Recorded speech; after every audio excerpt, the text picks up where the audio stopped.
Depending on where you are, ladies and gentlemen. I'm Frank Kane, editor-at-large, Arabian Gulf Business Insight. And this is the first panel of the European leg of our Round the World event today. So welcome, Europe. We are going to talk about sanctions on Russia. I think everyone agrees that we are now entering a new phase in this campaign against Russia. We saw the sanctions against Rosneft and Lukoil towards the end of the year. I'm not sure whether those have fully come into effect yet. We can discuss that. And also, of course, explosively, just a couple of days ago, the actions in the North Atlantic against a Russian flagged ship, all against the background of the on-off Russian Ukraine-US peace talks. It seems as though we've all forgotten about everything else, including Jeffrey Epstein over the past week. We're here today to make some sense of all that, and especially as Trump moves closer towards Putin and Russia and a possible peace. Will the EU want to or be able to sustain energy sanctions against Russia? And I have three real experts to discuss that with today. Let me introduce Arne Imsirovic, Director, Surrey Clean Energy and Senior Associate at the Centre for Strategic and International Studies. Wiese Bockmann, Senior Maritime Intelligence Analyst at Windward. And Arne Rasmussen, Chief Analyst and Head of Research, Global Risk Management. Welcome all. Thank you. Arne, let me start with you, because let's talk. I would like to have some attempt at explaining the extraordinary events in the North Atlantic yesterday. Was this, in your view, Trump enforcing sanctions on Russia or on Venezuela? Either way, is there now a new era of sanctions enforcement ahead of us? Thank you, Frank. It's great to be here on the European side and kick this off. And of course, you've started with a very difficult question. Anything to do with Donald Trump is rather difficult, as the events when he's involved seem to be evolving on our, not even day-to-day basis, but hour-to-hour basis. Somehow there's always something new in there and surprising. So I guess probably a director of a reality show would be able to answer your question a little bit better than me. Yeah, and as Arne said earlier on, a psychiatrist, perhaps, yeah. Absolutely, as Arne said early on, a psychiatrist might be of help too. But anyway, we are where we are, and the whole situation with Marinera, ship Marinera, which used to be called Bella 1, which was regularly breaking sanctions in Venezuela, was boarded by the US and UK. Well, it wasn't boarded by the UK, it was with the help of the UK armed forces. And it appears that it was a Russian flagged vessel. Now, the details are not quite clear. And I actually did ask at university, one of the experts in legal side of things, whether that was legal or not. And it's a very difficult question because it seems that the flag of the vessel was changed mid-voyage. And when you change the flag of the vessel mid-voyage, it becomes a little bit ambiguous whether the vessel is subject to various international maritime laws or not. And my colleagues here, Michelle and Arne, will probably know more about it. So essentially, we don't know. But the problem with the whole thing is that we are potentially entering a new phase of these sanctions. And the question is, if boarding vessels, so-called from a gray fleet, is okay, why we haven't done that before with Russian vessels, because this is definitely linked to Venezuelan sanctions and the action in Venezuela. Yeah. And the question is whether it's a precedent that could be applied to the Russian sanctions. What is going to happen? Quite frankly, at the moment, Europe has done a lot. For a start, Europe does not buy any Russian crude or products anymore. We are taking a step further that even products made from Russian crude may not be admissible into European markets, even though that was the main source of our supply. United States, I think, is the party that probably needs to step up a little bit because they have the financial muscle with secondary sanctions being imposed with, as you mentioned earlier on, Rosneft and Lukoil, that export a huge amount or majority of all the Russian exports, oil and product exports. So these secondary sanctions usually work very well if implemented properly. So Okay, I'll leave that a little bit open, Frank. yeah, I I'm get it. afraid, but they could really work very, very well. Yeah. But do you think briefly that Trump was aware of what he was doing here? You know, this was a deliberate attempt, assault, if you want, on a Russian flagged vessel that he knew would have repercussions? Or was he on the phone to Putin last night saying, well, I'm really sorry, here's your oil back? I really don't know. I think the vessel was the U.S. Navy was in hot pursuit for a while. There are regulations regarding the hot pursuit and various flags that are involved in that. I think we'll just have to wait 24 hours whether he releases the ship and the crew. I guess it's quite possible that the United States simply assumed that it is not Russian flag vessel and that they were doing the right thing. And that's the assumption I'm working with. Okay.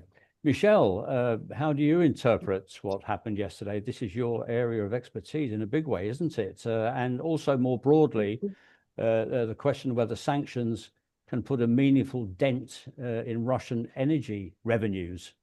What do you think? Right. Well, there's just so much to unpack from yesterday. I mean, firstly, the Bella 1 Marinera was one of 4 that have been seized now by the US since December 10. 3 of the 4 were flying what we call false flags. So using the license analogy, you know, if I have a car, I've got to register it somewhere. So they had the equivalent of fake plates on their bumper. So those vessels are therefore stateless. And under the United Nations Convention of the Law of the Sea, Article 110, they can be boarded by national authorities. So I believe that that was the basis upon which 3 of the 4 were seized. Now, it was very interesting that the Bella 1, after the first failed interdiction, then reflagged to Russia on the 30th of December in order to perhaps remove that vulnerability that its false flag status gave. Now, I know Adi talked about, you know, can vessels reflag mid-voyage, and the fact that the Bella 1 was stateless, I think, really complicates this. And also the fact that both authorities, the UK and the US, haven't told us the legal grounds upon which this interdiction was done. The US, under both Biden and Trump version 1, have implemented a dozen so-called civil forfeitures in rem, of these vessels, mostly for Iran. So this is the first time it's been applied to Venezuela. And just finishing up, it's really interesting to note, like Windward has a dark fleet. 76% of that dark fleet is now under some form of sanctions, but oil from Venezuela, Russia, and Iran flows unimpeded. So this signals enforcement measures to deal with those sanctions. Okay. And I think also serves a template for Europe and the UK about what to do with the dark fleet danger that is posed for especially Baltic trading dark fleet tankers that are they're also stateless in those waters. Okay, so this could be a template for how to move forward, could it, in enforcing sanctions by Europe? I believe so, especially for vessels that are stateless. Right. And you're convinced that that Trump knew what he was doing, that this was a Russian flagged vessel, and well, I mean, the vessel was flagged. If you go to the Russian Register of Shipping, punch in the IMO number, that's its 9-digit identification, you will find that yes, it was there. And I believe that the Russian authorities have made some statements saying that it was temporarily flagged into their jurisdiction. And I also note that since December 10, like that was the skipper interdiction, the very first tanker that the Trump seized, there have been 21 dark fleet tankers that have reflagged to Russia. Again, quite extraordinary to see Russia reclaim those vessels that until now have been using permissive flag jurisdictions operating outside international rules-based order to continue oil flowing. So again, you know, we're really at the beginning of a nascent trend that could really reorganize the dark fleet yet again, especially because what we're seeing with Venezuela is that Trump has effectively cut off oil to China with that quasi-naval blockade. Really, really interesting geopolitical times. Yeah. Arne, let me come to you. Now, Adi mentioned this, the actions against Russian oil and energy products coming into force in January. Will this kind of action help Europe to enforce that sanction that's coming in? And how effective indeed will the EU stance be now that we're seeing increasing proximity between Putin and Trump over Ukraine? That's a good question. Maybe just to follow up on what Adi and Michelle said about on the shadow fleet. We actually see them every day going by Øresund or the Danish Strait because they all come from the Alpha Primors, the Baltic areas, and you cannot do anything. It's a environmental disaster waiting to happen. So and of course Denmark as a small country will not be able to sort of board Russian vessels on their own, but we would like some bit more support there from NATO if we were going down that road. Michelle, maybe you could correct me, but as far as I understand, you cannot change the flag of a vessel before it's inspected in the country of origin, isn't that, or in the flag country? Isn't that correct? I'm not a maritime lawyer. I'm not sure, but I have seen the only time I've seen vessels change flag mid-voyage have been dark fleet tankers. I mean, that practice is highly irregular. But where the legal standpoint is, you know, I think it's really ambiguous, which is probably why it was undertaken by Putin. Right. Okay. Yeah. And the other question about 21st of January, there will be a new sanction. You're not allowed to import products into the EU if it's based on Russian crude. That is actually a tightening of sanction that has been allowed so far. So basically the traffic has of course been that you transport the crude to India or China, refine it and ship it back. It's not all the products at all, but that will come to an end now. It is of course not, and the market is prepared for that. We have actually seen, for example, diesel gas oil is the most exposed to this. The cracks have come down quite a bit there, but it is not that easy because you cannot really track where products are coming from. You cannot. There's not a DNA what do you call it, tracking on a barrel of gas oil. Isn't it? Yeah, it's basically impossible to. And if you do a few ship-to-ship transfers, I guess you can conceal where it's coming from. But it's tightening the screw a bit. It makes it a bit more difficult and so on. But it will not be it will not solve all problems. Yeah. Adi, on a similar theme, but in a broader sense, can sanctions be effective in broader terms when it seems to me American policymakers are bending over backwards, you know, to meet Putin more than halfway over Ukraine, looking for any opportunity to do a peace deal with Russia on any terms, you might argue? Can sanctions be effective?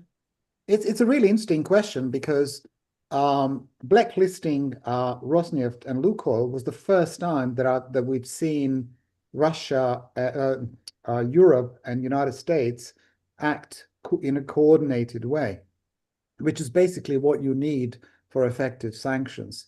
Other than that, everything else was not particularly coordinated, other than on bilateral bases, like in this case, UK and the US and so on. So that's been the biggest problem. Also, the other problem has been the fact that Europe's really had to carry the brunt of these sanctions. I mean, Europe is a net importer of gas oil by the measures that Arne just mentioned. No imports of gas oil if it's not Russian crude. They're just making their lives, European lives, more difficult and imports more expensive. Again, it's very hard to track it. By the way, there is a DNA. I actually found there is a way of tracking it if, in theory, using a blockchain technology. So you can actually track it. But anyway, in real life, you won't, because there'll be a lot of Russian oil going to the Middle East in blended with fuel oil somewhere in Fujairah, and then basically turned into products that will come back to Europe. Virtually impossible to find out. So yes, coordinated action would work. The problem, as I mentioned early on, really is the uncertainty or so-called unknown unknowns associated with Donald Trump. We never know what he's going to do next. Ideally, I think Europe and US are in a position actually to tighten the screw on Russia, but whether that's going to happen is very much a function of the application of the existing rules rather than actually bringing new ones in. Yeah. Michelle, if sanctions were enforced more enthusiastically, or indeed if they were relaxed, what are the signs that we'd see from shippers, traders, insurers that would indicate which way that's going? Well, I've got some interesting observations to make about the sanctions on Rosneft and Lukoil, which were imposed in October by the UK and then the US. Russia's largest producers. So I crunched the numbers with Windward, looking at output in December, and I found that 30% of all oil and crude and oil products from Russia moved on EU-owned tonnage.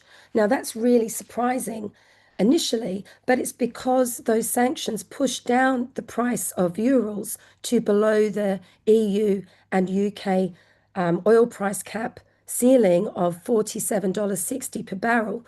And so that allowed EU-owned tonnage really to support Russia in sending all of their energy commodities out there.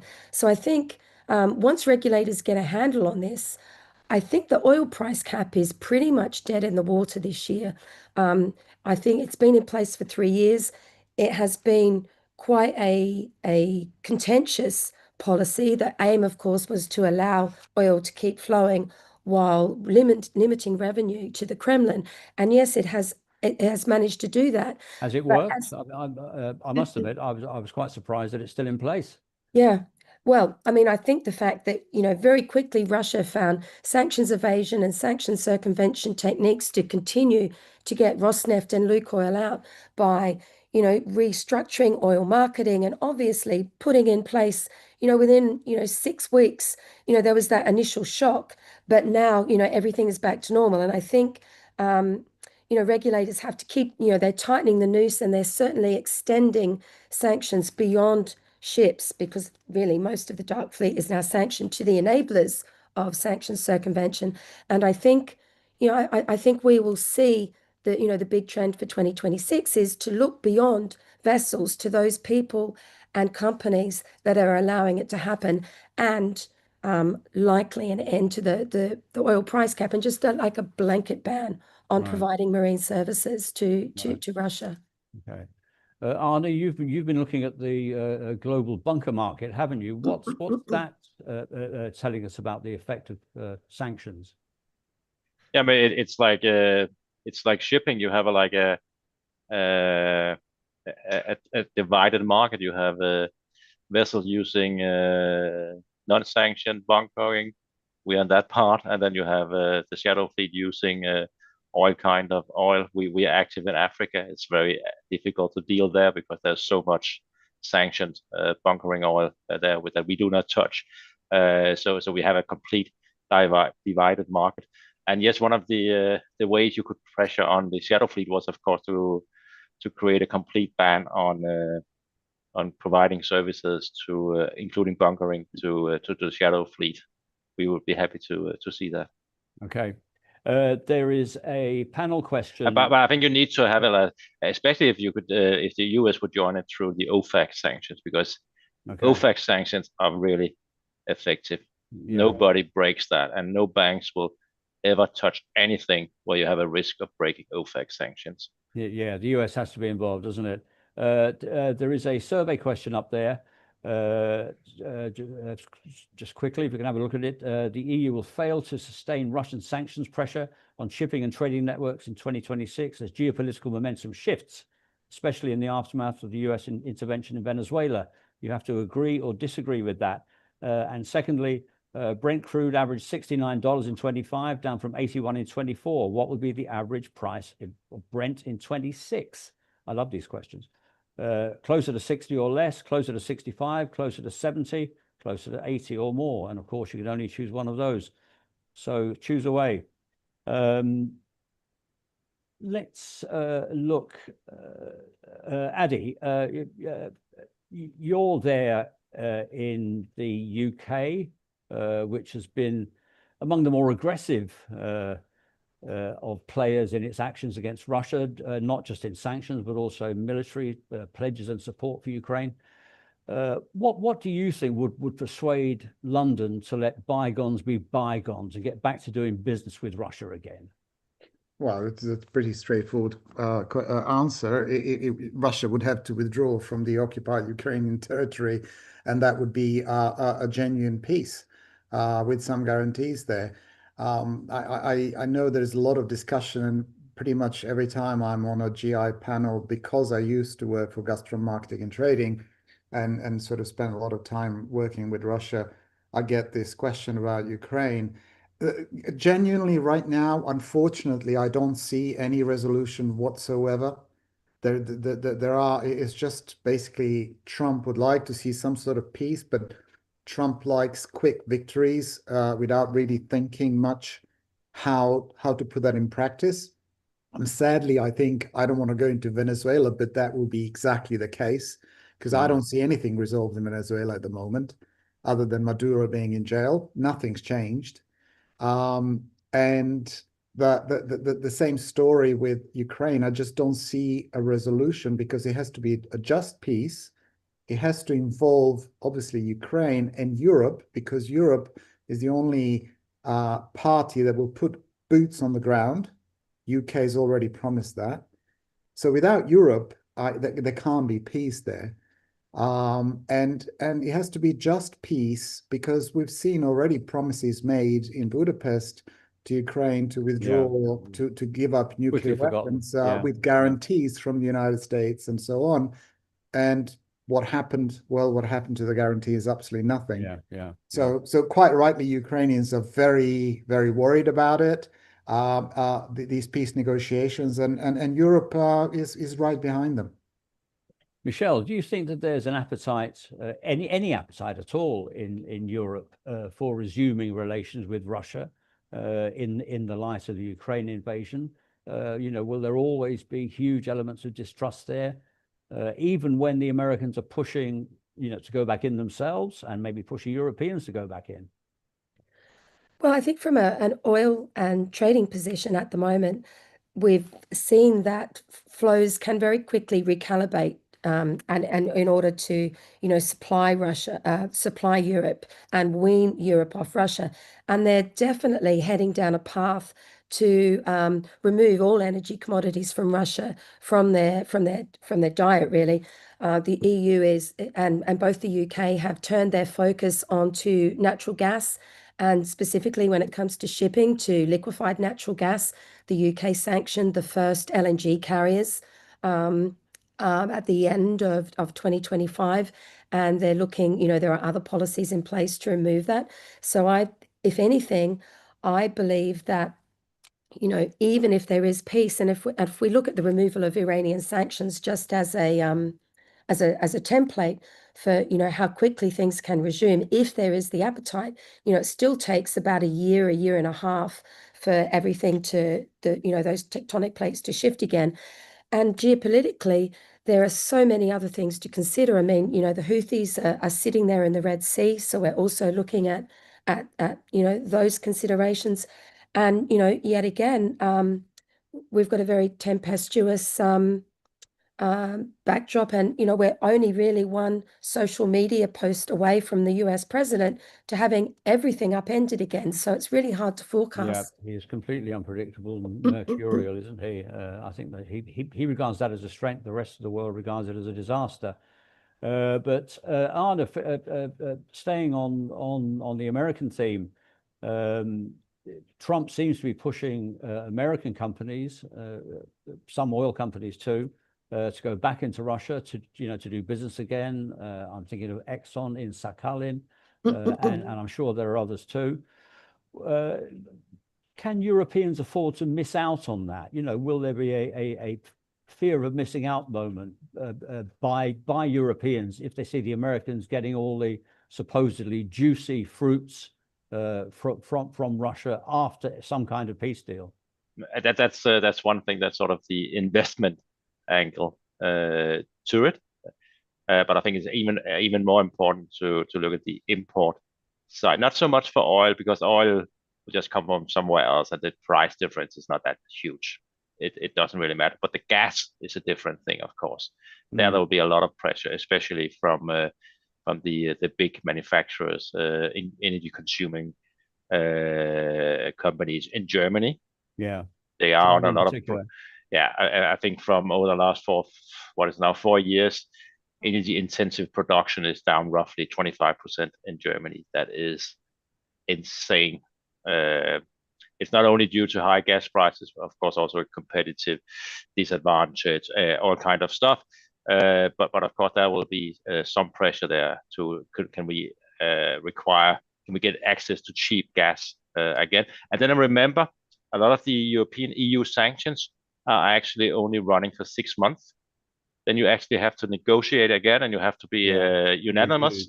27 or 27 countries have to agree on that, and you have to bribe Hungary every time. Now you also have to bribe Slovakia, maybe Czech Republic.